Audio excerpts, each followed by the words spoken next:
I got good news for y'all. We usually do the front page right here.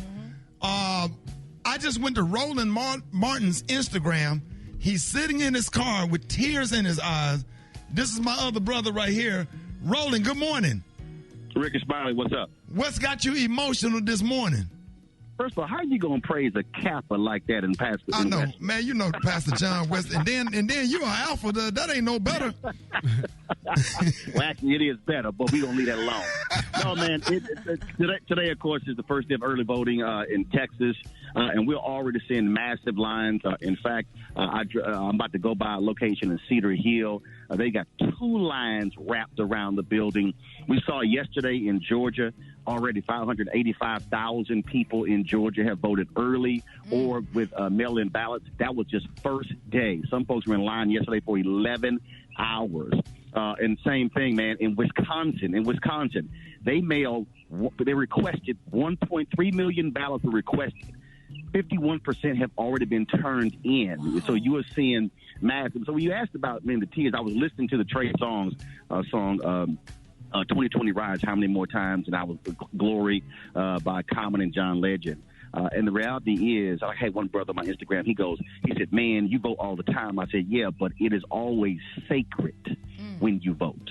I said, and so you should be emotional because for me, when I saw those lines, I instantly thought of all those black folks who stood in line with Nelson Mandela, ran for president. I thought about when I went to the Civil Rights Museum in Memphis, there's a sign that said it was an 18-year-old black girl. And she says, all I want for my 18th birthday is a voter registration card. I know that's right. What? And I think too many, but this, if you go to Lorraine, there's a plaque. It was a quote from a sister. She said, all I want for my 18th birthday is a voter registration card. And see, I'm about to vote over here at this polling location. My parents have been working the polls for decades. They're actually inside, 73 years old. They didn't give a damn about Rona. They got PPE, they got protection, but they work in the polls. My sister and her daughter are in there working the polls as well. And so I could have voted anywhere, but I'm going to vote there because my parents taught me civic engagement. They taught me the power of the vote as well.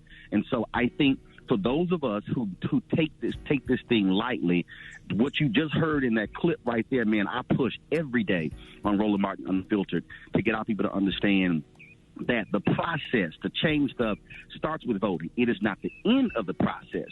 It's part of the process, but too many of us, man, blow this thing off. And so so when I saw that line, man, it was 20, the polls opened at 7. It was 7:27, and that line, man, was already stretched out. The cars were there.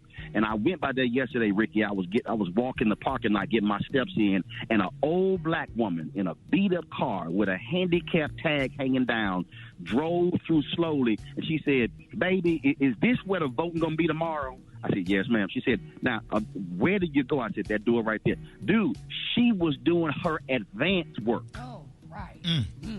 That was yesterday, Rickey. Wow. She wanted to know. She was driving slow. I mean, an old beat-up blue car with a handicap sticker, but she was doing her advance work, and so she's trying to find out where to go. So when it comes time, it ain't no confusion. Make your plan, bruh. And that's the thing that I think that so man, it just hit me watching that and listening to that song as Trey Songz was singing how many times, talking about the riots and all these mothers and fathers who've lost children to police brutality. And guess what? To everybody who's listening, you need to understand something. If you got a city manager, they pick the police chief. If you got a mayor, strong mayor council, they pick the police chief. So don't act like your vote does not matter. Every single thing. The moment you born, the government puts a stamp on you with a birth certificate. And when you get married, that's a marriage certificate. And when you die, there's a death certificate, which means that the government is with you your entire life. So don't act like government plays no role in your life. Exactly. And Roland, and that's speaking directly to something that's a pet peeve of mine with all these folks out here that are all over social media that we run across, and these are people that are our age and younger who are on this whole voting don't really, y'all falling for this voting thing again. Yeah, the super woke ignorant folks. And super woke. They ain't, what do they do for black folks? What have they done for black folks? What has voting got y'all so far? That makes me literally want to fight you when I hear you say, what has voting got for us so far? What did Obama get for us so far? How do you respond to that? To every single one of those people, this is what I ask. What the hell is your better shot, your better solution? Come on now. Just please, just show me. Just please take your time and show me. See, there are people. So let me tell you something. There were polls that were done, and the polls that were done, the young folks who were saying that they did not. There were 37% folks said they did not believe that voting was going to create change. Protest will. To anybody listen to my voice, let me repeat that. They said 37%, more than a third, said voting is not going to create the change. Protesting will. But let me explain something to you. You protesting to get something, and the very people who can make that happen are the people who elected. All right. Come on now. So you can't say I'm going to protest, I'm going to march, because you're trying to get the policymakers to actually create the change. So therefore, if you don't vote for the policymakers to create the change, all you doing is just going for a damn walk and breaking a sweat. Okay. Exactly. There's no separation. There's no daylight between the two. The two go together. Now, here's the piece. Somebody will say, yeah, but I voted for so-and-so and these things did not happen. But did you keep pushing them after the election? Right. See, again, voting is one process. It's the end of one process, the beginning of another. I'm about to go cast this ballot. Now, after November 3rd, after all the ballots have been counted, and even if the person I voted for doesn't win, am I still engaged in the process? Am I going down to the city hall? Am I going to the school board meeting, the county commissioners meeting? Am I pushing my state rep, my state senator, my member of Congress, my U.S. senator? Or do we check out of the process? Now, I know somebody who say, look, bro, I ain't got all that time. I got a job. I got a family. I'm busy. But guess what? The folk who are opposing you do that. The folk who are opposing you show up. The folk who are opposing you. And for all y'all folks who say voting don't matter, what you heard him say, let me connect this to local. Amendment 4 passes in Florida. Come on, man. Restoring the voting rights to formerly incarcerated.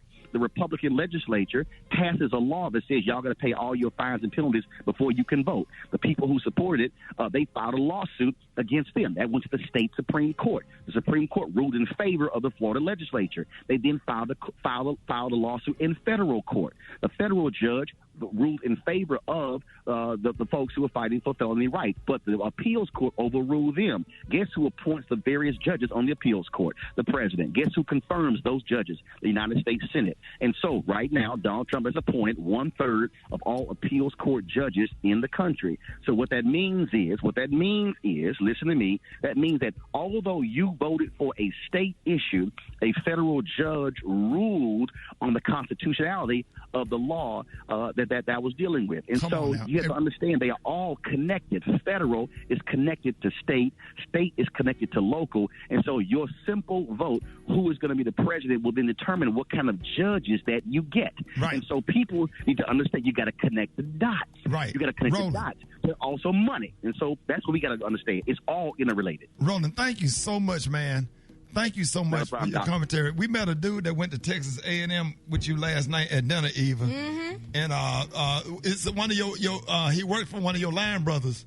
And he said that you was wearing an ascot when you was in all through college. You wore that same ascot you be wearing on. I'm not trying to throw no shade on it, but he was. Eva, am I lying? Eva, don't you put me in this, Roland. You know I love you. Well, but the man did say you've been wearing an ascot since '62. Yeah, he said. I told him, and I almost got to fight with him. I said, Roland Martin is my friend, and I don't appreciate you sitting here saying that. He lying because I didn't wear an ascot till I was 40.